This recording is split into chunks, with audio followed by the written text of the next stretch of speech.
بسم اللہ الرحمن الرحیم۔ السلام علیکم۔ Cambridge O level second language Urdu 3248، اور اس کا آج ہم نے اسٹارٹ کرنا ہے paper 2، grammar, writing and translation. اکتوبر نومبر 2024 کا یہ پیپر ہے جسے ہم سالو کریں گے اس کی پہلی ایکسرسائز کو۔ 1 hour and 30 minutes اس کا ٹائم ڈیوریشن ہے۔ تو اس کی پہلی مشق کو دیکھ لیتے ہیں۔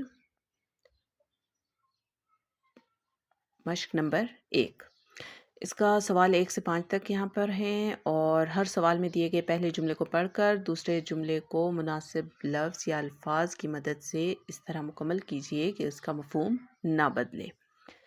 پہلی انہوں نے مثال دی ہوئی ہے، میرا دوست پہلی بار ہمارے گھر آیا ہے۔ تو میرا دوست ہمارے گھر پہلے کبھی نہیں آیا، یہ اس طرح سے اسے، یعنی کہ الفاظ کو ہم نے تبدیل کرنا ہے، مفہوم اسی طرح رہے گا۔ 5 نمبر کا سوال ہے، 5 ہی انہوں نے یہاں پہ دیے ہوئے ہیں، اس کے بلینکس جو ہیں وہ 5 دی ہوئی ہیں، یا جو جملے ہیں وہ 5 دیے ہوئے ہیں، اور جنہیں ہم نے چینج کرنا ہے۔ تو ایک جملے کا 1 نمبر ملے گا ہمیں۔ تو سب سے پہلے ہم شروع کرتے ہیں۔ پہلا جملہ ہے کہ میرا چھوٹا بھائی بہت باتونی ہے۔ اسے جب ہم چینج کریں گے تو میرا چھوٹا بھائی چپ نہیں رہ سکتا یا خاموش نہیں رہ سکتا، یہ ہم اس کے لیے لفظ لکھیں گے یہاں پہ۔ اسی طرح نمبر 2 ہے، ہم نے یہ گھر 5 سال پہلے بیچ دیا تھا۔ اس گھر کو، اب چونکہ کیے لکھا ہے نا، تو بیچنا یا بیچے ہوئے ہم نہیں لکھ سکتے۔ اس گھر کو فروخت کیے 5 سال ہو گئے ہیں، تو یہاں پہ فروخت کا لفظ ہی آئے گا اس کے ساتھ۔ اسی طرح نمبر 3 ہے کہ موبائل فون نے ہم سب کی نیندیں خراب کر دی ہیں۔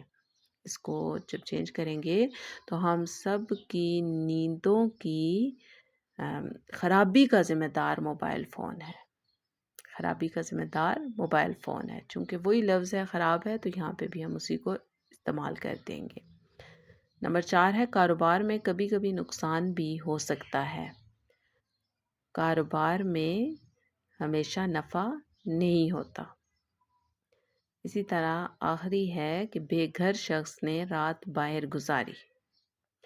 تو گھر نہ ہونے کی وجہ سے وہ شخص باہر سویا۔ تو یہ بہت آسان ہے، آرام سے ہم 5 نمبر اس میں لے سکتے ہیں۔